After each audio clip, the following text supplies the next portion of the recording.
ఇండస్ట్రీలో కొన్ని కాంబోస్ అసలు బోర్ కొట్టవు. ఎప్పుడెప్పుడు ఆ కాంబోస్ రిపీట్ అవుతాయా అని ఎదురు చూస్తూ ఉంటారు. అలా టాలీవుడ్ లో ఎన్నిసార్లు వచ్చినా బోర్ కొట్టని కాంబోస్ లలో వెంకటేష్ త్రివిక్రమ్ కాంబో ఒకటి. నువ్వు నాకు నచ్చావు సినిమాకు మాటలు రచయితగా పనిచేసిన తనకంటూ ఒక సపరేట్ ఫ్యాన్ బేస్ ను సంపాదించుకున్నాడు త్రివిక్రమ్. ఇక ఆ తర్వాత వీరిద్దరి కాంబోలో వచ్చిన మల్లేశ్వరి ఏ రేంజ్ హిట్ ను అందుకుందో ప్రత్యేకంగా చెప్పాల్సిన అవసరం లేదు. ఆ కామెడీ కానీ ఆ కథ కానీ నెక్స్ట్ లెవెల్ అని చెప్పవచ్చు.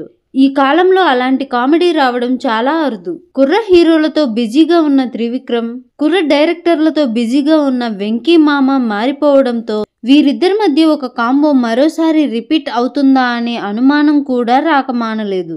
ఎట్టకేలకు మరోసారి గురూజీ, వెంకీ మామ ఒకటయ్యారు. సంక్రాంతికి వస్తున్నాం సినిమాతో ఈ ఏడాది బ్లాక్ బస్టర్ హిట్ ను అందుకున్న వెంకటేష్ ఆ తర్వాత గురూజీ సినిమాను పట్టాలెక్కించడానికి సిద్ధమయ్యాడు. పుష్ప 2 తర్వాత అల్లు అర్జున్ తో సినిమా మొదలు పెడదామని సిద్ధమైన గురూజీకి షాక్ తగిలింది. గురూజీని పక్కన పెట్టి బన్నీ ఆంట్లీతో సినిమా మొదలు పెట్టాడు. ఇక దీంతో చేసేదేమీ లేక గురూజీ మధ్య ఉన్న గ్యాప్ ని ఫిల్ చేయడానికి ఎప్పటినుంచో చర్చల్లో ఉన్న వెంకీ మామ కథను బయటకు తీసి ఫైనల్ చేశాడు. ఇప్పటికే వీరిద్దరి కాంబో అధికారంగా ఉన్న విషయం అందరికీ తెలిసింది. వెంకటేష్ 77వ సినిమాను పూజ కార్యక్రమాలతో మొదలు పెట్టారు. వెంకటేష్ త్రివిక్రమ్ కొత్త సినిమా పూజ నేడు ఘనంగా జరిగింది.